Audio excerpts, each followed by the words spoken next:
बिस्मिल्लाहिर्रहमानिर्रहीम, अस्सलाम वालेकुम ख़वातीन और हज़रात। मैं हूं आपका जुनैद सलीम और आप देख रहे हैं देशबुक जुनैद के साथ। इस शो में मेरा साथ देते हैं नसीम विक्की, को होस्ट सुहाना सयाल और हमारी आज की मेहमान ख़ास पाकिस्तान की मुमताज़ मारूफ माहिर नफ्सियात डॉक्टर फरिया नाज साहिबा।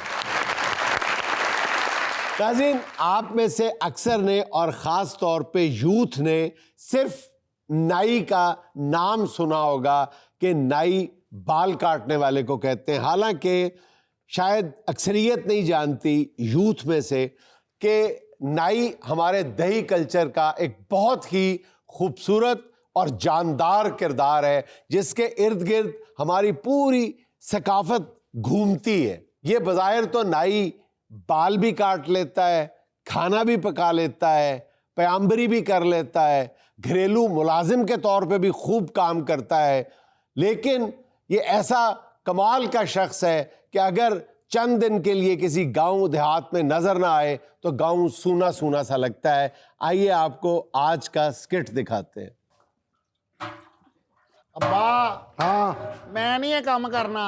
पुत्र पहले किहड़ा तू 6 देगां पका के रखदियां ने ते तेरियां किहड़े कटगां मशहूर ने पिंड दे विच।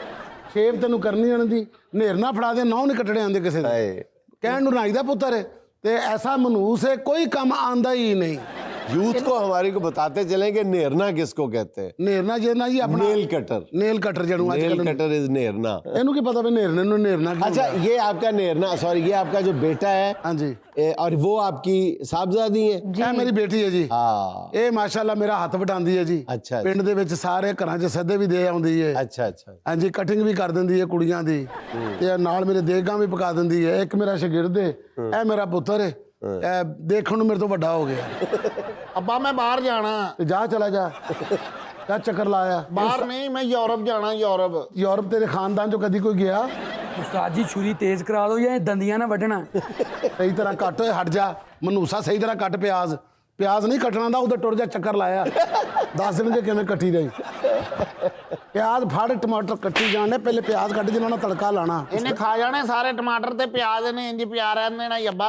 ਪੁੱਤਰ ਮੇਰਾ ਬਾਰ-ਬਾਰ ਮੈਨੂੰ ਬਾਹਰ ਭੇਜ ਦਿਓ। ਇਹੋ ਜਿਹੇ ਬੰਦੇ ਬਾਹਰ ਟੁਰ ਜਾਂਦੇ ਨੇ, ਮੁੜ ਕੇ ਉੱਥੇ ਜਾ ਕੇ ਅੰਦਰ ਹੋ ਜਾਂਦੇ ਨੇ, ਫਿਰ ਚੀਕਾਂ ਮਾਰ ਦੇਣਾ, ਮੈਨੂੰ ਬਾਹਰ ਭੇਜੋ, ਮੈਨੂੰ ਬਾਹਰ ਭੇਜੋ, ਫਿਰ ਉੱਥੋਂ ਬਾਹਰ। ਬਸ਼ੀਰ ਸਾਹਿਬ, ਹਾਂਜੀ, ਕਿੰਨੀ ਦੇਰ ਲੱਗਣੀ ਦੇਖ ਚ? ਬਸ ਅਜੇ ਤੇ ਰੱਖੀ ਹੈ। ਹੁਣ ਮੈਂ ਤੁਹਾਨੂੰ ਪਤਾ ਮੇਰੀ ਸੱਸ ਮਰ ਗਈ ਏ, 5 ਵਜੇ ਖਤਮ ਦਵਾਣਾ ਸੀ। ਤੂੰ ਇਸ ਤੋਂ ਜ਼ਿਆਦਾ ਤੇਰੀ ਖੁਸ਼ਨਸੀਬੀ ਕੀ ਹੈ ਕਿ ਸੱਸ ਮਰ ਗਈ? ਪੁੱਤਰ ਸੱਸਾਂ ਨਹੀਂ ਮਰਦੀਆਂ। ਅੱਛਾ। ਜੇ ਸੱਸ ਮਰ ਜੇ ਨਾ ਤੇ ਦੇਗ ਨੂੰ ਜਿੰਨਾ ਟਾਈਮ ਲੱਗਦਾ ਲਵਾ। ਨਹੀਂ ਫਿਰ ਵੀ 5 ਵਜਣ ਵਾਲੀ, ਜਲਦੀ ਕਰੋ ਨਾ। ਕੋਈ ਨਹੀਂ, ਖੈਰ ਹੈ। ਲੈ ਭਾਇਨ ਤੁਹਾਨੂੰ ਐਡੀ ਜਲਦੀ ਤੇ ਉੱਠ ਕੇ ਲੱਕੜੀਆਂ ਥੱਲੇ ਲਾਓ ਨਾ, ਐਨੀ ਅੱਗ ਤੇ ਲਾਓ ਜਿੰਨੀ ਮਰੂਮਾ ਤੁਹਾਡੇ ਘਰ ਲਾ ਕੇ ਗਈ ਹੈ। ਲੈ ਅੱਬਾ ਹੁਣ ਸਾਰੇ ਕੰਮ ਅਸੀਂ ਆਪ ਕਰਨੇ ਨੇ। ਹਾਂ, ਭੈਣ ਮੇਰੀ ਏ, ਜਿੰਨੀ ਉਹ ਅੱਗ ਲਾ ਕੇ ਗਈ ਹੈ ਨਾ, ਇਹ ਲੱਕੜ ਬਹੁਤ ਥੋੜੀ ਏ। ਉੱਤੋਂ ਕਿਤੇ ਕਲਿੱਪ ਬਣ ਗਿਆ ਤੇ ਨਾ ਵੀਡੀਓ, ਫਿਰ ਪਤਾ ਲੱਗਣਾ ਆਮਾ ਹੋਰੀ ਕਿਹੜੀ ਅੱਗ 'ਚ ਫਿਰ ਰਹੇ ਨੇ। ਉਸਤਾਦ ਜੀ ਵੇਖੋ ਮੌਜਦਾ ਹੋ ਗਿਆ ਜੇ। ਉਹ ਕਿਸ ਤਰ੍ਹਾਂ? ਇਹ ਉਸਤਾਨੀ ਦਾ ਹੱਥ ਬਣ ਗਿਆ। ਚੱਲ ਵੇ ਚੁੱਪ ਕਰ, ਮੇਰੀ ਮਾਂ ਦੇ ਤੇ ਐਡੇ ਵੱਡੇ ਹੱਥ ਸਨ। ਅੱਬੇ ਤੂੰ ਪੁੱਛ ਕੇ ਵੇਖ ਲੈ। ਇਹਦਾ ਮਤਲਬ ਇਹ ਅੱਗ ਤੁਹਾਡੇ ਘਰ ਵੀ ਠੀਕ ਲੱਗੀ ਸੀ। ਉਹ ਮੈਨੂੰ ਇੱਕ ਵਾਰੀ ਉਹਨੇ ਹੱਥ ਮਾਰਿਆ, ਮੈਂ ਪਰੇ ਹੋ ਗਿਆ, ਸਿੱਧੀ ਕਬਰ 'ਚ ਗਈ। ਇਹ ਮੇਰੀ ਤੇ ਬੀਵੀ ਦਾ ਹੱਥ ਹੈ ਨਾ, ਤੇ ਆਪਣਾ ਵੱਡਾ ਮੌਜਦਾ ਜੇ। ਕੀ ਇਹ ਵੇਖੋ ਦੀ ਦਾਦੀ ਪੂਰੀ ਬਾਲ ਬੱਚਿਆਂ ਨਾਲ ਬੈਠੀ ਹੈ। और तेरी सस मरी है ना, ਹਾਂਜੀ, खीर दी देख पकवा। ਉਹ ਪਹਿਲੇ ਐ ਤੇ ਪਕਾ ਕੇ ਦਿਓ। ਓ ਯਾਰ ਪਕਾਉਣ ਨੂੰ ਛੱਡੋ, ਭੈਣ ਮੇਰੇ ਦੇ ਵਾਲ ਕੱਟੋ, ਮੈਂ ਜਾਣਾ ਯਾਰ। ਥੱਲੇ ਆ ਜਦੋਂ ਤੱਕ ਮਸਾਲਾ ਬਣਦਾ। ਇਹ ਕੀ ਜਨਾਬ, ਹੈਂ? ਇਹਨਾਂ ਹੱਥਾਂ ਨਾਲ ਵਾਲ ਕੱਟੋਗੇ ਫਿਰ ਜਾ ਕੇ ਦੇਖ ਪਕਾਓਗੇ। ਪੁੱਤਰ ਆਪਣੀ ਇਮਾਨਦਾਰੀ ਨਾਲ ਦੱਸੇ, ਵਾਲ ਕਟਾਉਣ ਵਾਲੇ ਹੈ ਨੇ। ਇਹ ਜਦੋਂ ਵਾਲ ਕਟਾਉਣ ਆਉਂਦਾ ਨਾ, ਮੇਰੇ ਕਲੇਜੇ ਨੂੰ ਹੱਥ ਪੈ ਜਾਂਦਾ। ਉਹ ਕਿਉਂ ਅੱਬਾ? ਇਹ ਚੋਂ ਕੋਈ ਨਾ ਕੋਈ ਸ਼ਾਇਦ ਮੈਨੂੰ ਲੜਦੀ ਜ਼ਰੂਰ ਹੈ। ਇਹ ਦੁਨੀਆ ਦਾ ਪਹਿਲਾ ਬੰਦਾ ਜਿਹਦੇ ਵਾਲ 'ਚ 8-9 ਸਾਬਣ ਗਵਾਚੇ। ਯਾਰ ਵਾਲ ਕੱਟਣੇ ਨੇ 10 ਮਗਦੇ ਹੋਰ ਜਾਵਾਂ। ਅਗਰ ਸੇਪੀ ਦਿੱਤੀ है? ਨਹੀਂ ਜੀ, उठ जा नलायक दा बच्चा। नाज़रीन, ये आपको बताता चलूं कि सेपी इस हजाम के या नाई के मुआवजे को कहते हैं, जो आम तौर पे गंदम की शक्ल में दिया जाता था। ਇਹ ਮੁਫਤ ਭਰੀ ਲਾਈ ਇਹਨਾਂ ਨੇ ਸਾਰਿਆਂ ਨੇ ਪਿੰਡ ਦੇ ਵਿੱਚ। मेरे अब्बे कोई काडर आया, कहते 70 देगा बनाउणियां ने ते कल्ला कल्ला दाना होना चाहिए। अब्बा कहता जिन्ने चौल ने उन्नियां देगा मंगा लो। ਭੌਂਕੀ ਜਾਈ ਨਾ, ਤੂੰ ਬਾਹਰ ਜਾਣਾ ਨਾ ਤੂੰ ਇੱਥੇ ਰਹਿਣਾ, ਤੇਰਾ ਕੁਝ ਨਹੀਂ ਹੋਣਾ ਪੁੱਤਰ। ਮੇਰੀ ਗੱਲ ਲਿਖ ਲੈ ਤੂੰ। ਉਸਤਾਦ ਜੀ, ਹਾਂਜੀ, ਅੱਲਾ ਹੋਰ ਦੇ ਦੇਗਾ, ਇਹਦੀ ਸ਼ਰਕ ਵੱਢਦੇ ਆ। ਦਫਾ ਕਰ ਪੁੱਤਰ, ਮੁੜ ਕੇ ਕਿੱਥੇ ਦੱਬਣ ਦਾ ਖਰਚਾ ਪਵਾਏਗਾ ਮੈਨੂੰ। ਭਾ ਬਸ਼ੀਰ ਕਿੰਨੀ ਦੇਰ ਏ? 5 ਵਜਣ ਵਾਲੀ ਹੈ ਜਨਾਬ। ਪੁੱਤਰ ਮੈਂ ਦੇਖ ਲਾਈ, ਇਹ ਕੋਈ ਬੰਬ ਨਹੀਂ ਲਾਇਆ ਜਿਹੜਾ ਟਾਈਮ ਨਾਲ ਫਟ ਜਾਏਗਾ। ਭਾਈਜਾਨ ਹਾਂਜੀ। ਅੱਗ ਦੇ ਥੱਲੇ ਲਾਈ ਨਹੀਂ ਤੇ ਕਿੰਜ ਬਣੇਗੀ ਦੇਗ? ਉੱਤਰ ਮੈਂ ਲਾ ਦੇਣੀ ਆ, ਮੁੜ ਕੇ ਉਹ ਭਾਈ ਨੇ ਚੀਕਾਂ ਮਾਰਨੀਆਂ ਨੇ। ਫਿਰ ਉਹਨੇ ਕਹਿਣਾ ਸਾਰਾ ਫਲੋਰ ਸਾੜ ਦਿੱਤਾ। ਉੱਤਰ ਇਹ ਦੇਖ ਜਿਹੜੀ ਪ੍ਰਾਪਤ ਹੁੰਦੀ ਹੈ ਇਹਨੂੰ ਇੰਜੀ ਪੱਕੀ ਦਾ ਉਹ ਬਾਊ हाँ जी। ਤੇਰਾ ਘੋੜਾ ਕਿੱਥੇ कौन सा घोड़ा? ਜਿੱਥੇ ਬਹਿ ਗਿਆ ਤੂੰ? मैं तो गांव में रिश्ते के लिए आया हूँ। ਇਹੋ ਜਿਹੇ ਤੋਤੇ ਨੂੰ ਆਪਣੇ ਪਿੰਜਰੇ 'ਚ ਕਰੰਟ ਪੈ ਜਾਂਦਾ ਹੁੰਦਾ। ਆ ਮੁੜ ਕੇ ਜਾਣ ਲੱਗਾ ਵਸੀਅਤ ਵੀ ਕਰਦਾ ਜੇ ਕਿ ਮੈਨੂੰ ਪਿੰਜਰੇ ਸਮੇਤ ਦਫਨਾਣਾ, ਤਾਂ ਕਿ ਲੋਕੀ ਸਮਝਣ ਕਿ ਲਾਸ਼ ਬਾਹਰੋਂ ਆਈ ਹੈ। ਅੱਬਾ ਮੈਂ ਬਾਹਰ ਜਾਣਾ। वैसे मैं आपके बेटे को बाहर भेज सकता हूँ। ਉਹ ਭਾਈ ਜੀ ਤੁਸੀਂ ਆਪ ਪਿੰਡ ਵਿਆਹ ਕਰਨ ਆਇਆ ਤੂੰ ਮੇਰੇ ਮੁੰਡੇ ਨੂੰ ਬਾਹਰ ਭੇਜੇਗਾ ਤੂੰ? भाई तू तो शक्लों ही सामरी जादूगर लगना है। आपको भी जादूगर लग रहा हूँ। आहो ਨਹੀਂ शक्लों ਤੇ ਹੋਰ ਉਹਨੂੰ ਸ਼ਾਹਰੁਖ ਖਾਨ ਲੱਗੇਗਾ ਤੂੰ? ਇਹੋ ਜਿਹਾ ਬੰਦਾ ਸੱਪ ਦੇ ਵਿੱਚ ਵੀ ਭਿੰਡੀ ਪਾ ਲੈਂਦਾ। ਇਸ ਤਰ੍ਹਾਂ ਦੇ ਜੰਗਲ 'ਚ ਟਾਰਦੇ ਹੁੰਦੇ ਨੇ। ਹਾਂ ਸ਼ੇਰ ਨੂੰ ਕਰਨ ਦੇ ਦਿਲਾ ਬਾਂਦਰ ਮੇਰੇ ਚਪੇੜਾਂ ਮਾਰੀਆਂ ਨੇ। ਇਹੋ ਜਿਹੇ ਸ਼ੇਰ ਹੁੰਦੇ ਨੇ ਮੁੜ ਕੇ ਬਾਹਰ ਆ ਕੇ ਕਹਿੰਦੇ ਨੇ ਮੇਰੇ ਦਰਖਤ ਤੇ ਲੈਟ ਲੋ ਮੈਨੂੰ ਡਰ ਲੱਗਦਾ। ਕਿੰਨੀ ਦੇਰ ਹੈ ਪਾ ਬਸ਼ੀਰ? ਉਹ ਕਾਦੇ ਚ ਇਹ ਦੇਗ 'ਚ ਉੱਤਰ ਦੇਖ ਪੱਕਦੀ ਰਹਿ ਗਈ, ਗੱਲਾਂ ਕਰੋ। ਤੁਸੀਂ ਬਾਊ ਜੀ ਆਏ ਕਿਹੜੇ ਕੰਮ ਹੋ ਇੱਥੇ? ਪੈਨਸ਼ਨ ਨਹੀਂ ਮਿਲੀ ਤੇ ਇਹਦੀ ਸੱਸ ਦੀ ਨਿਆਜ਼ ਲੈਣ ਆਏ ਨੇ। ਇਹੋ ਜਿਹਾ ਬੰਦਾ ਸਾਰੀ ਦਿਹਾੜੀ ਕਹਿੰਦਾ ਰਹਿੰਦਾ ਕੋਈ ਚਾਹੀਦਾ ਤੇ ਦੱਸੀ, ਕੋਈ ਚਾਹੀਦਾ ਤੇ ਦੱਸੀ। ਸ਼ਾਮ ਨੂੰ ਜਦੋਂ ਦੇਖ ਪੱਕ ਜਾਂਦੀ ਨਾ ਜੇਬ 'ਚੋਂ ਛਾਪਰ ਕੱਢ ਕੇ ਕਹਿੰਦਾ ਥੋੜੇ ਸੇ ਡਾਲੋ ਇਸमें ਜ਼ਰਾ। 35 ਸਾਲ ਦਾ ਤਜਰਬਾ ਜਨਾਬ, माशाल्लाह। ਜੱਦੀ ਪੁਸ਼ਤੀ ਨਾਈ ਆ। ਇਹ ਨਹੀਂ ਕਿ ਐਵੇਂ ਖਾਮ ਕਾ ਕਿਸੇ ਕੋ ਸਿੱਖ ਲਿਆ। ਦਾਦਾ ਪੜਦਾਦਾ ਸਾਰੇ ਨਾਈਆਂ ਦਾ ਕੰਮ ਕਰਦੇ ਆਏ ਨੇ। ਅੱਲਾ ਦੇ ਫਜ਼ਲ ਨਾਲ ਪਿੱਛੋਂ ਇੱਕ ਵੀ ਅਮੀਰ ਨਹੀਂ ਸੀ। ਮੇਰਾ ਅੱਬਾ ਉਦੋਂ ਦੇ ਵਾਲ ਕੱਟਦਾ ਜਦੋਂ ਵਾਲ ਕੱਟਣ ਦਾ ਰਿਵਾਜ ਨਹੀਂ ਸੀ ਹੁੰਦਾ। ਦੁਨੀਆ ਤੇ ਪਹਿਲੀ ਵਾਰੀ ਜੇਬ ਵੀ ਮੇਰੇ ਅੱਬੇ ਨੇ ਕੱਟੀ ਸੀ। नाज़रीन ये भी आपको बताता चलूं कि नाइयों के बारे में ये मशहूर होता है कि वो कमाल के दास्तान गो होते हैं, लेकिन परले दर्जे के गपबाज भी होते हैं। ਗੱਪਬਾਜ਼ ਨਹੀਂ, ਜੋ ਹੋਇਆ ਹੁੰਦਾ ਉਹ ਦੱਸੀਦਾ ਸੀ। ਇਹ ਜਿਹੜਾ ਤੁਸੀਂ ਮੀਡੀਆ ਅੱਜ ਖੋਲ ਕੇ ਬੈਠੇ ਹੋ ਨਾ, ਇਹ ਸਾਡੇ ਹਮਾਮ ਤੋਂ ਸ਼ੁਰੂ ਹੋਇਆ ਜੇ। ਅੱਛਾ। ਸਭ ਤੋਂ ਪਹਿਲੇ ਕਰੰਟ ਅਫੇਅਰ ਦੀਆਂ ਗੱਲਾਂ ਸਾਡੇ ਹਮਾਮਾਂ ਤੇ ਹੁੰਦੀਆਂ ਨੇ। ਉੱਥੇ ਬਹਿ ਕੇ ਅਖਬਾਰ ਪੜ੍ਹਨੀ, ਉੱਥੇ ਬੈਠ ਕੇ ਤਬਸਰੇ ਕਰਨੇ। कौन सी तुम्हारी ये जाम की दुकान है? दरख्त के नीचे तुमने कुर्सी फटा लगाया हुआ है। ਖਬਰ ਤਾਂ ਸੱਚੀ ਹੁੰਦੀ ਸੀ ਨਾ। ਤੁਹਾਡੇ ਨੂੰ ਤਾਂ ਦੂਜੇ ਦਿਨ ਬਾਅਦ ਨਾਜ਼ਰੀਨ वो ਮੇਰੀ ਬਾਤ ਗਲਤ ਥੀ, ਆਈ ਐਮ ਸੌਰੀ। ਉਹ ਸਰ ਪਿੰਡ ਦੇ ਵਿੱਚ ਇਹਨਾਂ ਦੀ ਮਿਸਾਲ ਬਣੀ ਏ। ਅਕਲਮੰਦ ਧੋਬੀ, ਬੇਦਰਦ ਕਸਾਈ, ਸਬਰ ਵਾਲਾ ਕੁੱਤਾ, ਬੇਸਬਰਾ ਨਾਈ। ਉਹ ਤੈਨੂੰ ਗੱਲ ਕਰਨ ਲੱਗੇ ਹਯਾ ਨਹੀਂ ਆਈ? वे तेरी हजामत हो जानी जी मैं जुत्ती लाई। ਪਾ ਬਸ਼ੀਰ ਤੋਂ ਅਜੇ ਤੱਕ ਦੇਗ ਨਹੀਂ ਬਣਾਈ। ਅੱਬਾ ਮੇਰੀ ਬਾਹਰ ਦੀ ਟਿਕਟ ਨਹੀਂ ਆਈ। ਹਯਾ ਕਰ, ਬਗੈਰ ਤਾਂ ਬਾਹਰ ਜਾਣ ਦੀ ਗੱਲ ਕਰੀ ਜਾ ਰਹੇ ਆ। ਭੈਣ ਦੇ ਵਿਆਹ ਦਾ ਕੋਈ ਸੋਚ, ਕੋਈ ਥੋੜੀ ਜਿਹੀ ਸ਼ਰਮ ਖਾ ਲੈ। ਮੇਰੇ ਹੱਥੋਂ ਪਿੰਡ ਦੀ ਹਰ ਕੁੜੀ ਵਿਆਹੀ ਗਈ ਹੈ ਬਾਊ ਜੀ। हाय। ਸਾਰੀਆਂ ਕੁੜੀਆਂ ਆਪਣੇ ਆਪਣੇ ਘਰਾਂ ਚਲੇ ਗਈਆਂ ਤੇ ਜਿੰਨੀਆਂ ਸਹੇਲੀਆਂ ਨੇ ਸਭ ਦੇ ਵਿਆਹ ਹੋ ਗਏ ਨੇ। ਇਹ ਵਿਚਾਰੀ ਕਦੀ ਮੇਰੇ ਅੱਗੇ ਬੋਲੀ ਹੀ ਨਹੀਂ। ਮੇਰੇ ਨਾਲ ਮੁੰਡਿਆਂ ਵਾਂਗੂ ਕੰਮ ਕਰਦੀ ਏ। ਇਹਨੂੰ ਹਯਾ ਨਹੀਂ ਆਉਂਦੀ ਬਸ਼ਰਮ ਨੂੰ ਕਿ ਭੈਣ ਦਾ ਵਿਆਹ ਕਰਨਾ, ਇਹਦੇ ਵਾਸਤੇ ਕੋਈ ਚੱਜ ਦਾ ਰਿਸ਼ਤਾ ਲੱਭ ਜਾਏ, ਉਹ ਵੀ ਕਿਤੇ ਆਪਣੇ ਘਰ ਟੁਰ ਜਾਏ। तो रिश्ता क्यों नहीं हो रहा है इसका? ਜਨਾਬ ਦੋ ਹੀ ਗੱਲਾਂ ਨੇ। ਇੱਕ ਤੇ ਕਹਿ ਦਿੰਦੇ ਨੇ ਕਿ ਦਾਜ ਦੇ ਪੈਸੇ ਨਹੀਂ ਹੈਗੇ ਤੇਰੇ ਕੋਲ, ਤੇ ਦੂਜਾ ਜਿਹੜਾ ਸਭ ਤੋਂ ਵੱਡਾ ਦਾਗ ਹੈ ਨਾ ਜੀ, ਕਿ ਨਾਈ ਹੈ। चाचा मैं इन बातों पे यकीन नहीं रखता। मुझे ये कबूल है आपके बेटे। ਓਏ ਖਬਰਦਾਰ ਮੇਰੀ ਭੈਣ ਦਾ ਨਾਂ ਨਾ ਲਈ। आ छितर ला लेना मैं भी। ਇਹਨੂੰ ਉੱਥੇ ਰੱਖ ਦੇ ਏਡਾ ਤੂੰ ਅਰਸ਼ਦ ਨਦੀਮ। चाचा बेशक आप नाई हैं, आपके पास जहेज के पैसे नहीं हैं, जो मर्जी है, फिर भी आपकी बेटी मुझे कबूल है। वे मैं देगे छाल मार के मर वैसा, पर मैं सड़िए लक्के नल विआह नहीं करेंगी। ਕਿਆ ਕਹਿੰਦੇ ਚਿੱਕੜ ਤੋਂ ਸਾਈਕਲ ਲੰਘੇ ਨਾ ਤੇ ਇੰਜ ਦੇ ਨੈਣ ਨਕਸ਼ ਬਣਦਾ। मुंह वेख्या जिवें हाथ ते जुराब चढ़ाई होवे। ऐसी कोई बात नहीं, मैं शहर से आया हूँ, मुंह पे धूल पड़ गई होगी बहना। आहो सोचे सी नाई कोल चलना ते मुंह ते मोची कोल पालिश करा के आ गए। ਵੈਸੇ ਭਾਈ ਬਸ਼ੀਰ ਤੁਹਾਡੀ ਧੀ ਦੀਆਂ ਦੋ ਜੁਗਤਾਂ ਤੇ ਬਹਿਣਾ ਤੇ ਲੈ ਆਇਆ ਕੰਮ। ਵਾਹ। ਹੁਣ ਤੁਹਾਨੂੰ ਸਾਰਿਆਂ ਨੂੰ ਸਮਝ ਲੱਗ ਗਈ ਕਿ ਮੇਰੀ ਧੀ ਦਾ ਰਿਸ਼ਤਾ ਕਿਉਂ ਨਹੀਂ ਹੁੰਦਾ। ਇਹ ਬੰਦੇ ਦੀ ਕਰਦੀ ਇਹੋ ਜਿਹੀ ਇਹ ਗੱਲਾਂ ਭੈਣ ਕਹਿ ਕੇ ਨਿਕਲ ਜਾਂਦਾ। ਇਹ ਛੁਰੀ ਤੇਜ਼ ਕਰਾ ਦਿਓ, ਮੈਨੂੰ ਲੱਗ ਰਿਹਾ ਪਿਆਜ਼ ਦੀ ਝੱਗ ਕੱਢ ਰਹੇ ਆ। ਤੁਹਾਡੀ ਮਿਹਰਬਾਨੀ। ਉੱਤਰ ਝੱਗ ਕੱਢ ਲੈਣਾ, ਫਿਰ ਆਪਣੀ ਕਮੀਜ਼ ਵੀ ਧੋ ਲਈ ਫਿਰ। ਚਾਚੂ ਜੀ ਲੱਖ ਲੈਣ। ਕੱਲੇ ਬੰਦੇ ਦੀ ਬੁਰੀ ਲੱਗਦੀ ਏ, ਮੇਰੇ ਵੱਲੋਂ ਨਹੀਂ। ਬਲਕਿ ਇੱਥੇ ਡਾਇਰੈਕਟ ਨਾ ਪਾਓ, ਇਹਨੂੰ ਸਿੱਧਾ ਦੇਗ 'ਚ ਪਾਓ, ਉੱਤੋਂ ਲਾਣਤ ਪਾਓ, ਵਿੱਚ ਝਾਤੀ ਪਾਓ ਤੇ ਉੱਤੋਂ ਹਲਾਈ ਜਾਓ, ਤਾਂ ਕਿ ਇਹਦੀ ਸੱਸ ਨੂੰ ਵੀ ਗੁਨਾਹ ਪਹੁੰਚੇ।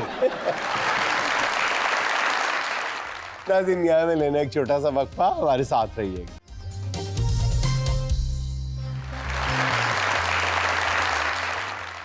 अच्छा डॉक्टर फिरियाज साहबा, क्लिनिकल साइकोलॉजी हो या डायबिटीज़ काउंसलिंग हो या एडिक्शन स्पेशलिस्ट हो, आपका नाम साइकोलॉजी के मुख्तलिफ शोबों में बहुत इज्जत और एहतराम से लिया जाता है। एक तवील तजर्बा भी है आपका। हम आज जो बात करना चाहते हैं वो ये है कि ये जो एक नया ट्रेंड है, नया ट्रेंड ही मैं कहूँगा, वैसे तो ये नया नहीं है एक लिहाज से, लेकिन इसकी एक डायमेंशन नई है कि हमारे घरों में खातून खाना की डोमिनेंस जो है फैसला साजी में ख़ास तौर पे, ये कोई नेगेटिव इम्प्लीकेशंस हैं इसकी?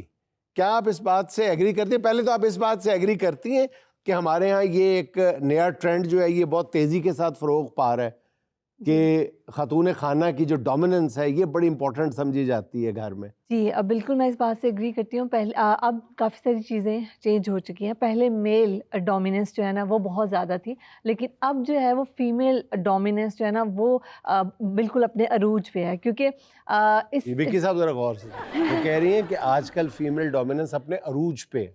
हाँ, साडी शादी तो बहुत देर हो गई। यार अब सुने, मैं कह रहा हूँ, सुन रहा हूँ मैं। गौर से सुने ना। अच्छा, जी, सो उसमें यह है कि क्योंकि अब हर घर में जो है ना वो हर औरत की कोशिश यही होती है कि वो डोमिनेट वही करे। और इसके पीछे ये जो आपने वो नेगेटिव जो आपने इम्प्लिकेशंस की बात की है, बेसिकली मैं खुद इस चीज़ के हक़ में नहीं हूँ कि जो एक फैमिली है उसमें औरत डोमिनेट करे, क्योंकि मेरे ख्याल में हमें इस्लाम ने भी मर्द को एक दर्जा ऊपर रखा है, और उसकी भी एक वजह है, क्योंकि औरत जो है ना वो ज़्यादा इमोशंस और अपने दिल से प्ले करती है, दिमाग को वो थोड़ा कम ही इस्तेमाल करती है। और अगर हम मर्द की तरफ देखें, मर्द अपने जो डिसीजंस हैं या फिर जो कुछ भी उसकी ज़िंदगी में उसे जो कुछ भी करना है वो सब कुछ उसमें उसका माइंड, उसका ब्रेन जो है वो ज़्यादा उसकी इन्वॉल्वमेंट होती है। सो जो औरतें हैं वो डोमिनेट करने की कोशिश में अपने घरों का सुकून और अपने घरों की वो जो एक है ना उनकी इन्वायरमेंट और वो बच्चों के लिए भी एक आइडियल इन्वायरमेंट जो है ना वो अब नहीं रहा शौहर है। आपके कदमों में, उनकी जिंदगी सिर्फ जो है वो इसी महवर मरकज के गिर्द घूमती है, शौहर आपके कदमों में। बिल्कुल, क्योंकि उन्हें लगता है कि जब वो शोहर को अपने वो कर लेती है ना, कदमों में कर लेती हैं, वो हर चीज़ अचीव कर लेती हैं। उनका अब तो आजकल जो है वो जो नई जनरेशन है, अब जब जो लड़कियां जब शादी अच्छा, आप कभी गौर करें डॉक्टर साहब कि ये तो दावा किया जाता है कि फलां तावीज़ ले लें, फलां अमल बाबा के पास चले जाएं, महबूब भी और शौहर भी आपके कदमों में, लेकिन ये दावा आज तक किसी में करने की जरूरत नहीं हुई कि सास आपके कदमों में। सास नहीं काबू आती, फिर भी ऐसा ही है सास ना? कदमों में आ भी नहीं सकती। हाँ। एडी बड़ी औरत पैरां चंदी चंगी लगती है। हाँ, सही बात। शौहर कदमों में अच्छा लगता है। नहीं देखो जी, और तुम्हें तो आदत हुई है, तुम, ये भी बहुत बुरी बात है। इसमें भी मतलब औरतों का कसूर नहीं, मर्द खुद गद्दारी करते हैं। अच्छा, मर्द क्यों लिखदा कि शौहर आपके कदमों में, जेड़ा तवीज़ दिंदा दम करदा हो बंदा ही हुंदा हो भी। लेकिन आई थिंक औरतें जो है ना वो एक बड़ा अच्छा चैनल यूज़ करती हैं ना, उन्हें सास को गिराने के लिए अपने हस्बैंड का यूज़ करती हैं। और वो उसमें होता यही है कि वो जब मैनिपुलेशन, झूठ, कि जब तुम्हारी माँ ने मेरे साथ ये कर दिया, शौहर घर से बाहर है, फ़ोन पे आजकल वो जो सोशल मीडिया ये व्हाट्सएप पे मैसेजेस जा रहे होते हैं, सास ने कुछ कहा नहीं कहा, लेकिन अगर सास को आपने गिराना है तो आप वो हस्बैंड वाला चैनल यूज़ कर लेते हैं ना, कि जब हस्बैंड आपके काबू में आ जाएगा तो सास की तो ऑटोमेटिकली वैल्यू गिर जाएगी। लेकिन ये तो अब एक मर्द की जो है ना बेसिकली यहाँ पे उसकी जो है हिम्मत और उसका जो है ना पॉइंट वैलिड यहाँ पे होना चाहिए, कि उसको पता होना चाहिए कि मेरी माँ के ये हकूक हैं, मेरी बीवी के ये हैं, उसके बीच में वो जो बाउंड्री लाइन ड्रॉ करना है ना वो तो एक मर्द के हाथ में लेकिन है। ये किताब में लिखी हुई बात तो बहुत अच्छी लगती है, लेकिन प्रैक्टिकली एक इंसान ही होता है ना, वो दो एक सैंडविच सा बना होता है और वो फिर कहीं ना कहीं पे तो अफरातो तफरीत का शिकार हो जाता है शौहर जो है। अच्छा, ये बताइए कि क्या ये ज़रूरी है कि घर में किसी एक की डोमिनेंस ज़रूरी है? बिल्कुल, आई थिंक जो साइकोलॉजिकल पॉइंट ऑफ व्यू से भी जितनी अभी तक मेरा जितना एक्सपीरियंस रहा है और जितनी फैमिली से मैं मिली हूँ, जितने बच्चों से या जितने हस्बैंड वाइफ के इश्यूज़ जितने अभी तक मैंने डील किए हैं, उसमें किसी एक की डोमिनेंस होना बहुत ज़रूरी है। वो जैसे फॉर एग्जांपल आप एक फैमिली की लें अगर आप एग्जांपल, तो बच्चे जो हैं उनमें अब जैसे अगर माँ है, माँ का सॉफ्ट हार्ट है, माँ जो है ना अगर वो डोमिनेट नहीं करी, वो अपने जो हस्बैंड है उसको डोमिनेट होना चाहिए। बच्चों के दिल में किसी एक का डर खौफ होना चाहिए। अगर आप ये कहें ना कि दोनों ही हस्बैंड वाइफ बच्चों को लिबर्टी दे दें, बच्चे ऑब्वियसली आजकल का जो हमारा कल्चर है, इवन वेस्ट से भी हम बहुत आगे जा रहे हैं। अब तो हमारे स्कूल्स में ये जो है बच्चों को हर चीज़ ड्रग सप्लाई हो जाती है। इवन 7th ग्रेड के बच्चे जो है ना वो हैश तक यूज़ कर रहे होते हैं। अब स्मोकिंग तो बहुत पीछे रह गई है। सो आपके घर में अगर फादर जो है उसका अगर नहीं डर होगा तो फिर मदर का होना चाहिए। लेकिन ये डिसाइड जो है ना वो आपके हस्बैंड वाइफ आपने करना है। अच्छा, ये डर ज़रूरी है? आज की यूथ कहती है कि डर की क्या ज़रूरत है? आप दोस्ती में बात करें, बिल्कुल। बच्चों से दोस्ती, और दोस्ती में मैंने देखा बेड़ा ही गर्क होता है दोस्ती। नहीं सर, वो ये और जैसे सनी बातें जैसे देओल- आपने कहा, सनी देओल से पूछा ना कि आपके अब्बा जो हैं वो किस तरह के हैं, आपके साथ दोस्ती है, कहता है ये दोस्त बन के बातें पूछ रहे थे, बाद में अब्बा बन जाते हैं। ये जो आप दोस्ती की बात कर रहे हैं ना, ये वैसे तो बहुत अच्छी लगती है कि हाँ जो है ना मदर फादर की ना अपने बच्चों के साथ जो है वो बड़ी अच्छी दोस्ती होनी चाहिए, ताकि बच्चे उन्हें हर चीज़ उनसे शेयर करें, वो कुछ भी जाके छुप के ना करें। होता तो ये है ना कि बच्चे जो हरकतें, जो बुरी हरकतें छुप के करते हैं, तो वो पेरेंट्स को बता के करें, कि उन्हें पता हो कि अच्छा ठीक है हमारा बच्चा यहाँ पे है, पार्टी पे जाना है, या फिर उसने कहीं पे किसी गैदरिंग पे जाना है जहाँ पे नॉर्मली उसे पता है कि ना मुझे इजाज़त नहीं मिलनी, लेकिन ये कि वो अपने पेरेंट्स से इजाज़त लेके जाए। लेकिन जब आप एक्चुअल रियल लाइफ में, रियलिटी में आप देखते हैं ना, तो अगर आपकी दोस्ती, ये भी, इसकी भी एक लिमिट होनी चाहिए। बच्चे को पता होना चाहिए कि ये मेरा बाप है, बच्चे को पता होना चाहिए कि ये मेरी माँ है, उसको वो लिमिट कभी भी क्रॉस नहीं करनी चाहिए। सो ये चीज़ मेरे ख्याल में जो है ना, वो इसने हमारे माशरे को तबाह ही किया है। मैंने जितना अभी तक एक्सपीरियंस किया है कि वो बच्चे ज़्यादा वल्नरेबल हैं, वो बच्चे ज़्यादा खुल के वो चीज़ें करते हैं जो कि बैंड हैं या फिर इलीगल हैं, as compare to those children की जिनके माँ बाप जो है ना उनके ऊपर थोड़ा सख्ती का हाथ रखते हैं। अच्छा, ये जो आप फरमा रही हैं कि ये डिसीजन मेकिंग है घर में, ये डोमिनेंस है, ये डोमिनेंस जो है ये किन किन एरियाज में प्रिवेल करती है या करनी चाहिए? मतलब बच्चों के बारे में फैसले करने हैं उनमें, या घर के बारे में बड़े, अब जाहिर है अगर बिजनेस डिसीजंस हैं तो जाहिर है कि वो मर्द ही करेगा, तो लेकिन अगर औलाद का मामला है तो जाहिर है फिर मिल के करेंगे ना, या बल्कि माँ का ज़्यादा हक बनता है फिर? नहीं, उसमें बाप का भी उतना ही हक बनता है, माँ का तो बनता ही है, लेकिन इसमें जैसे अपने डिसीजन मेकिंग पावर की अगर आप बात करें तो उसमें दोनों को जो बिजनेस वाला है वो तो ऑब्वियसली मर्द जो है ना वो वही डिसीजन लेता है, लेकिन हाँ उसमें एक चीज़ ज़रूरी है, अगर इसमें हम रिलेशनशिप, म्यूचुअल जो अंडरस्टैंडिंग है ना, अगर हम उसकी बात करें तो इसमें कहीं बुराई नहीं है कि अगर मर्द अपने बिजनेस के डिसीजंस भी अपनी बीवी के साथ शेयर कर दे। मैं ये नहीं कह रही कि वो इंटायरली उस पर डिपेंडेंट हो कि अच्छा तुम जो राय दोगी तो मैं उसके हिसाब से चलूँगा, लेकिन हाँ ये एक म्यूचुअल अंडरस्टैंडिंग बहुत अच्छी क्रिएट कर देता है कि अगर मर्द अपनी जो अचीवमेंट्स हैं या फिर अपनी बिजनेस के बारे में जो उसने आगे क्या सोचा है, किस तरह से लेके चलना है, उसमें घर आके अगर अपनी वाइफ के साथ वो डिस्कस करता है तो ये उनके बताता रिलेशन रहे, अपनी बेगम को मुसलसल बताता रहे कि मैं आजकल जो है माली हालात मेरे ठीक नहीं है, हर रोजाना ही ये बताता रहे ताकि थोड़ी सी उधर से प्रेशर कम आए बीवी की तरफ से।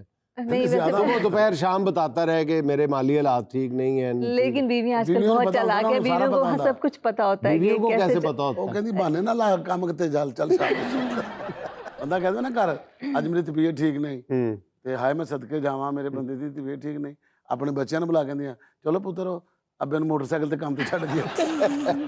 इस मामले में दुनिया का सबसे बड़ा माहिर नफ्सियात विक्की है। आप घर में बीवी की डोमिनेंस की बात कर रही हैं, तो आप मुझे ये बताएं कि आपके अपने घर में आप डोमिनेंट हैं या आपके शोहर? टू बी वेरी ऑनेस्ट मेरे हस्बैंड, और ये राइट मैंने खुद उन्हें दिया। हमारी वो मुझसे हर बात शेयर करते हैं, और कई दफ़ा ऐसा होता है कि मैं कुछ चीज़ों के बारे में उन्हें बोलती हूँ कि ना आप मुझे नहीं भी बताएं तो it's completely fine, but he thinks कि क्योंकि मैंने ये लिबर्टी उन्हें दी है तो ही थिंक्स कि उनका ये फ़र्ज़ बनता है कि वो मुझे हर चीज़ बताएं। यानी तो ये आज़ादी भी बीवी देती है शौहर को, ये ज़हन में रखे। और ये क्या है ना घर पे कि देखिए आपने ऐसे करना ऐसा करना, ये तो हो गया वो जो मैंने पढ़ा है, अब वो करो जो हो रहा है। लेकिन आई थिंक ये सबसे एक आइडियल तरीका होता है। जैसे मैंने अपने हस्बैंड को बोला कि नहीं जो है ना वो डोमिनेंस हमेशा आपकी होनी चाहिए, तो वो चीज़ उन्हें एम्पावरमेंट के एक सेंस ऑफ अचीवमेंट देती है कि नहीं अगर मेरी बीवी मेरे पे इतना रिलाई करती है तो ये मेरा भी फ़र्ज़ बनता है कि मैं उसको जो है ना जो उसकी जगह है मैं उसको उसकी जगह पे रखूँ, उसके सारे हकूक़ पूरे करूँ। सो आई थिंक कि ये अपने हस्बैंड को बोलने में कोई बुराई नहीं है कि नहीं स्वीट और नाइस तरीका है नीचे लगाने का। नाज़रीन, यहाँ हम लेते हैं एक छोटा सा वक्फा, हमें यकीन है आप हमारे साथ ही रहेंगे।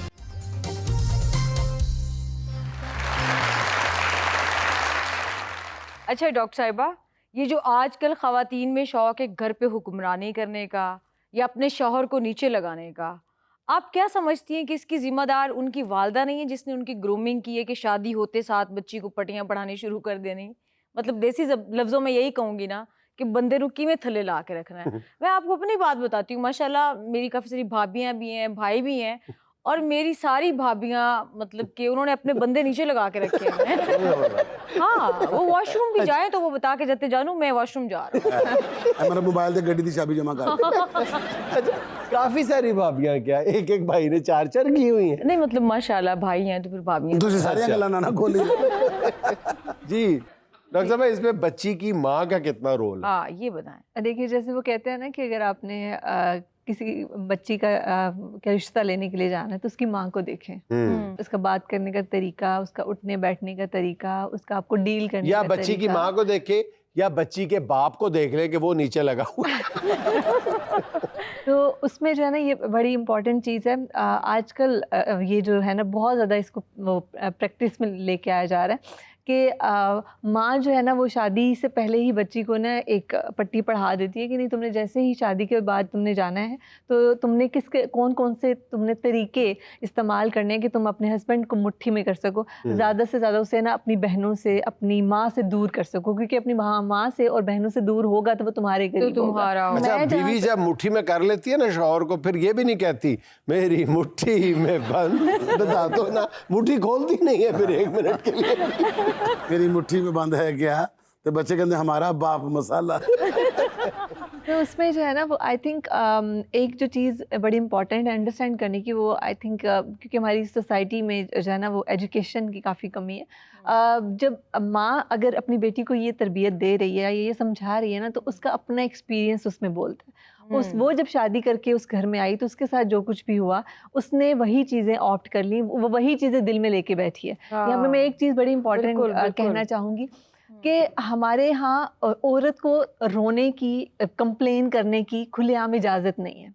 अगर वो रोती है तो उस पे भी उस बात की जाती है। अगर वो गुस्सा करती है, स्पेशली गुस्सा करने पे, या फिर वो जो उसके अंदर जो कुछ भी उसके अंदर बंद है, जो उसकी सास ने उसे कुछ कहा, हस्बैंड ने लड़ाई की, जो कुछ उसने बोला, वो अपनी आवाज़ नहीं उठा सकती, क्योंकि हमारे यहाँ पे सिखाया यही जाता था इससे पहले तक, अब की बात नहीं करी, कि तुम बेटी की आवाज़ ऊंची नहीं होनी चाहिए, कि आपने अपने हक के लिए लड़ना नहीं है। अब जो माँ जो उसने जो कुछ भी एक्सपीरियंस किया है ना, वो वही चीज़ आगे अपनी बेटी में ट्रांसफ़र करेगी। लेकिन यहाँ पे आजकल की जनरेशन जो है ना वो एजुकेटेड है। अब हम अगर अपनी बात करें या फिर हम अपने इर्द गिर्द जो दूसरी लड़कियां, तो उसमें हम माओं को ब्लेम नहीं कर सकती, क्योंकि आपका अपना दिमाग भी काम करता है। जब आप शादी करके अगले घर जाते हैं, आपको ये आप पे डिपेंड करता है कि आप देखें कि मेरे साथ उनका कैसा बर्ताव है, मेरा हस्बैंड कैसा है, मेरी सास माशाल्लाह जो हमारी आज की जनरेशन है उनका ब्रेन वाकई बड़ा काम करता है। और लड़ने बात करो, मेरे कहो कि मेरी जो अपनी भाभी है वो देखिए इतना पढ़ी लिखी है, मास्टर्स किया हुआ है लड़कियों ने, इधर वो मतलब फाइट भी पूरी करती है, उधर रो के सच्चियां भी हो जाती है। इसका क्या करें?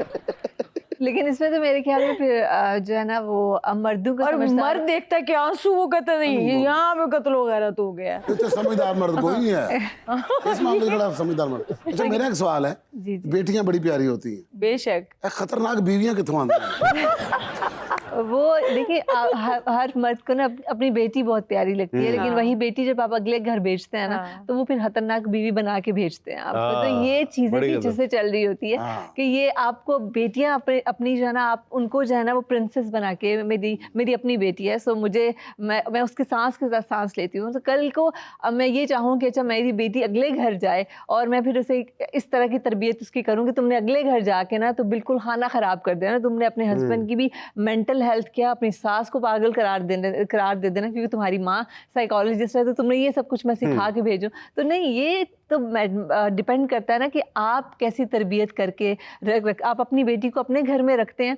तो अगर आप किसी की बेटी लेके आते हैं तो वो भी आपकी बेटी ही लेकिन इसका ये मतलब भी नहीं है कि अगर आप अपनी बेटी ब्याह के कहीं भेज रहे हैं, अगर उसके साथ कोई ज्यादती हो रही है और आप उसको मुसलसल ये दर्स देते जाए कि तुमने सब्र करना है, तुमने सब्र करना है, जितना मर्जी जुल्म बढ़ता जाए तुमने सब्र करना है, तुमने उफ तक नहीं करनी, ये भी तो एक एक्सट्रीम है। बिल्कुल, ये एक्सट्रीम है। और उसमें तो देखें, ये तो आपका अपने हक के लिए आवाज़ उठाना, अगर आपके साथ उस घर में ज़्यादती हो रही है। पहली बात तो ये कि जब एक मर्द एक औरत को ब्याह के लेके जाता है तो ये उसकी रिस्पॉन्सिबिलिटी होती है। ये साइकोलॉजिकली, इमोशनली, फाइनेंशियली औरत उसके ऊपर डिपेंडेंट है। सो ये उसका फ़र्ज़ बनता है कि अगर वो अनकम्फर्टेबल है, अगर उसके साथ साथ कुछ ज्यादती हो रही है उस घर में, तो सबसे पहले तो वो जवाबदेह है। सबसे पहले उसे अपनी बीवी के लिए आवाज़ उठानी चाहिए। हाँ, अगर वो भी उस ज्यादती में मुलव्वस है तो फिर जो औरत है या फिर जो लड़की है उसको फिर अपने घर वालों, फिर अपने पेरेंट्स अच्छा डॉक्टर साहब, वैसे मेरी ज़ाती राय ये है कि अगर चाहे वो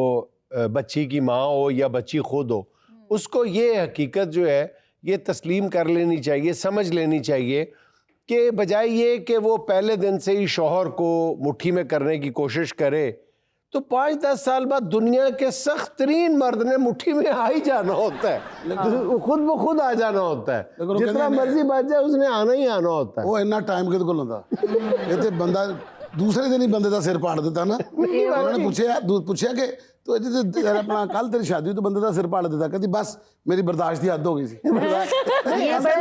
नहीं, इनकी बात बिल्कुल ऐसा है ना कि कुछ अरसे बाद शौहर ने एक उसकी जो घर में वो फ्रिक्शन नहीं चाहता, शौहर भी औरत भी नहीं चाहती जाहिर है फ्रिक्शन, लेकिन औरत चूंकि एक्सप्रेसिव ज़्यादा होती है, वो सारा दिन इंतज़ार कर रही होती है कि शौहर आज वापस आएगा तो मैं उसको ये बताऊंगी, ये बताऊंगी, ये बताऊंगी, वो एक्सप्रेसिव ज़्यादा होती है।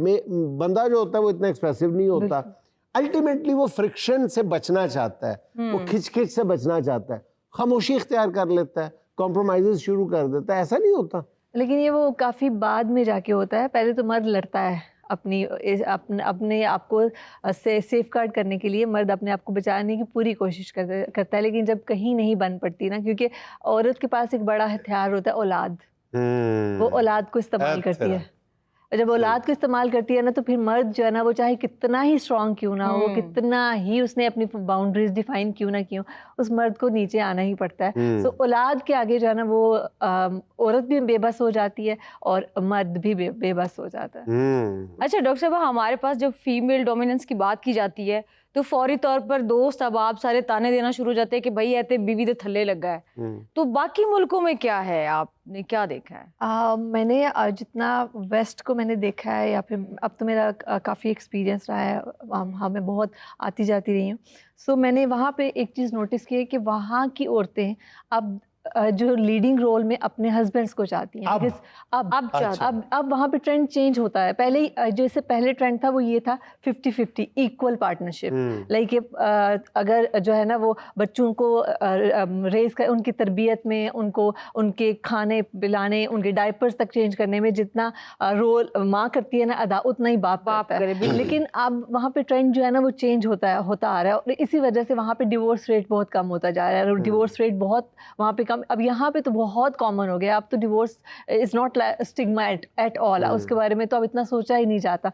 सो ये जो चीज़ है, वहाँ की जो औरतें हैं वो अब ये चाहती हैं कि जो लीडिंग रोल है, जो डोमिनेंस है, वो जैसे डिसीजन मेकिंग जो पावर है, वो एक हाँ म्यूचुअल अंडरस्टैंडिंग तो उनके बीच में हो, लेकिन लीडिंग रोल जो है ना वो उनके फादर फिगर, उनके हस्बैंड का ही हो। वो एज अ फादर भी डोमिनेट करे और एज अ हस्बैंड भी वो जो है ना वो डोमिनेट लीड करे। और इसी तरह से जो है ना वो वहाँ पे जो है वो फैमिलीज बहुत उनके फैमिलीज में पीस बहुत ज़्यादा है, और वहाँ पे बच्चे जो हैं, बच्चों के साथ रिलेशनशिप बहुत अच्छा होता है, फादर का भी मदर का भी। वहाँ पे जो उनके रिलेशनशिप्स हैं उनकी क्वालिटी बहुत जो है ना वो इम्प्रूव्ड हो चुकी है, जो मेरा अपना एक्सपीरियंस। मतलब वेस्ट में ये चेंज आ रहा है और हमारे पास वहाँ का कल्चर आ रहा है कि हमारी खवातीन अब वो नहीं, जो कल्चर वो छोड़ रही हैं वो हम अडॉप्ट करें। ये बिल्कुल आपकी बात। डॉक्टर साहब, मेरा आखिरी सवाल आपसे ये है कि पाकिस्तान में जितनी भी साइकोलॉजिस्ट हैं, जितनी भी माहिरीन नफ्सियात हैं, वो आपकी तरह क्यों नहीं है जो थोड़ा मर्दों के हकूक़ की भी बात कर रही है? देखिए,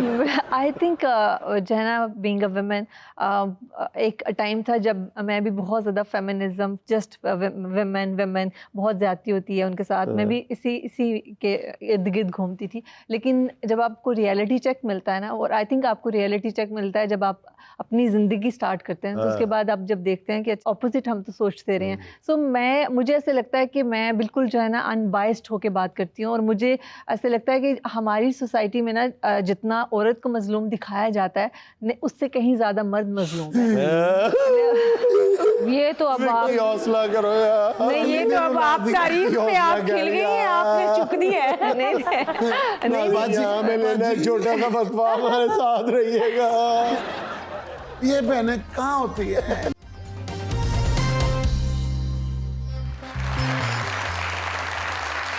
नाज़रीन, महंगाई के इस दौर में अगर हम अपने ऊपर नमूदो नुमाइश और खुद नुमाई का खोल भी चढ़ा लें तो ये सौदा कितना महंगा पड़ता है। आइए आपको इसकी एक छोटी सी झलक दिखाते हैं। क्या हाल है हुरिया, ठीक है आप?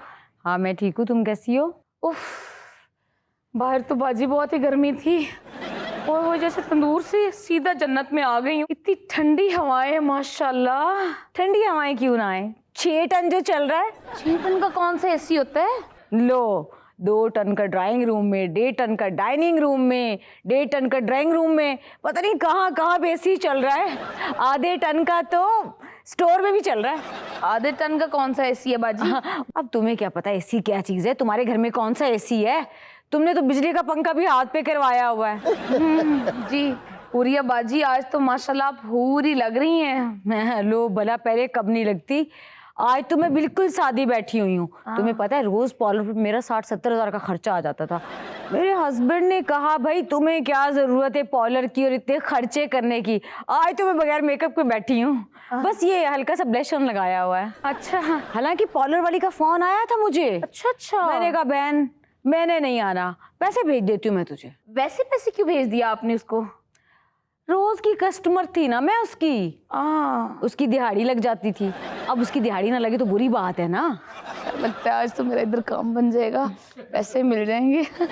अच्छा माशाल्लाह, आज ब्लैक जोड़ा बहुत अच्छा पहना है, लेकिन वो जो आपने महम की शादी पे जोड़ा पहना था ना, क्या बात है, पूरी शादी में सबसे अलग ही लग रही थी। महम की शादी पे कौन सा जोड़ा पहना था मुझे तो याद ही नहीं। जो जोड़ा एक बार पहनती हूँ मैं दोबारा नहीं पहनती। अब देखो ये तुम कह रही हो ब्लैक अच्छा लग रहा है, 3 दिन बाद पूछोगी मुझे ब्लैक का रंग ही नहीं याद होगा। क्या बात है, अमीर लोग हैं ना। घड़ी बड़ी अच्छी पहनी हुई है। हाँ ये मेरा हस्बैंड आया था, रोलेक्स है, कल मैं अपने किसी रिश्तेदार को दे दूंगी। भाई इसमें तो टाइम ही सही नजर नहीं आता मुझे। ऐनक लगा, कड़ी क्यों दे रही किसी ने? वैसे घड़ी तो तुम्हारी भी अच्छी है, जाली है। हाँ वो खान साहब के फट्टे पे निशाना लगा के जीती होगी। जी जी वही, माशाल्लाह व्हाट्सएप की स्टेटस देख रही थी मैं आपके। कहाँ गई थी घूमने? बड़े बड़े होटलों पे खाने। क्या बात है, कहाँ ना लगता है घूमने गई हुई थी आप? है कहाँ नारान? अरे पागल, मैं तो स्विट्जरलैंड गई हुई थी। वो तुम लोग ही हो जो इधर कगान नारान हरान परेशान होते रहते हो। तुम्हें क्या पता स्विट्जरलैंड का? हाँ फोटो में तो देख लिया ना, यही काफी है जिंदगी के लिए ना। आपकी फोटो में तो देख ही लिया था। सही है माशाल्लाह। सुना है आपने MG गाड़ी ली है? मैं सिर्फ सुना है, देखी नहीं है। अरे मुलाजमों के लिए ली है, सब्जी वब्जी सौदा सलफ लाना होता है, तो मैंने सोचा एक रफ गाड़ी इनको भी ले दो। गर्मी कितनी है। एक जरूरी काम से आई थी। मुझे पता है आपके मुंह में इनकार तो है ही नहीं। वो दरअसल थोड़े से पैसे उधार चाहिए थे, अगले महीने ही वापस कर दूंगी। नहीं बहन, साडा ते अपना गुजारा बड़ा औखा होंदा पे है। 2 बारी ए केबल दी तार कटना रहा है, मैं ते आप अपने मामे दा फोन कराया तां केबल पे चलदी है घर च। बाजी हुणे ते 6 टन दे एसी चलदे पैसी। तैनू कहा क्या 6 टन दे एसी पूरे घर दी खिड़कियां दरवाजे खुले पैन, बाहर अनेरी चलदी पई है, मेरे ते पक्खियां ची छापर फसे खलोते हैं। 3 बारी चिड़िया इस खिड़की चो आई है ते मेरे मुंह को लंघ के उस खिड़की चो बाहर चली गई है। अच्छा ते जांदे मैनू कह के गई है बाजी खिड़की बंद ना करिए, सी हले आधा घंटा होर खेडना। ते ओ जेड़ी स्विट्जरलैंड दी सैर नाल मैनू हरियाण परेशान कीता, ओ की सी? ओ ते मैं तेरे नाल हासा मजाक कीता। केडी बेवकूफ है तू। ओ ते मैं अपनी मासी दे घर गई सी, उत्थे एडी वड्डी सीनरी लगी सी स्विट्जरलैंड दी, ओ ते मैं इंज करके अगुएं फोटो बनवाए। मजाक कीता तेरे नाल, ए बल्कि 2 बारी केल मेरे सिर च लग गया। तू सच समझ लिया? ते ओ जेड़ी वीडियो च बारिश पै रही सी, ओ वेख ला तू मेरी टेक्निकां। ओ तो मेरा बंदा गया सी नाई दी दुकान ते, ओ तू शावर चुक लिया, ओ नैन खलो खलो के पानी सटिया ते मैं और फोटो छिकवाया इंतेज। ते बाजी जेड़ी पार्लर वाले ने 70,000 गलिया, ओ केड़ा 70,000? मेरा तो 570 पानी का बिल आया पे, हाले तक मैं वो नहीं भरिया। मेरा बंदा तो शेव नहीं कराइंदा, जो 70 रुपया नाई शेव कराने का ले लेना है। ते जेड़ी MG खलोती है ओ नाल वालियां दी है, वो तो तीर का निशान असी अपने घर नूं दिता होया है। ते बाजी तू तो कह रही सी MG ते तेरे मुलाजिम सब्जी ते सौदा लैन जांदे न। नहीं बैठी तू ते मजाक ते भी भाई ताने देवन लग पई नहीं है। मेरे मुलाजिम तो पैदल वेंदे न सब्जी ले आंदे न, ते जेड़ी असी अज पकानी होंदी असी ते कल पकाइने हैं। अज दा लैन गए कल आना पड़दा है। बाजी मैनू तू पैसे ना दे, लेकिन अल्लाह दा वास्ते अपनी चीज़ां दा इस्तेमाल ठीक कर। कुछ खाना पीना ही? नहीं, मैं बस हुण जाना पीना। नाज़रीन, ये था आज का देश बुक। और चलते चलते आज की हिकमत भरी बात ये कि ऐसी महफिलों में जाने से गुरेज करें जहां मौजूए गुफ्तगू दूसरों की ज़ात हो, क्योंकि जब वहां से आप उठेंगे तो अगला हदफ आपकी ज़ात हो। नाज़रीन, खुश रहें, खुश रखें। आपसे मुलाकात होगी इंशाअल्लाह कल। अल्लाह हाफ़िज़।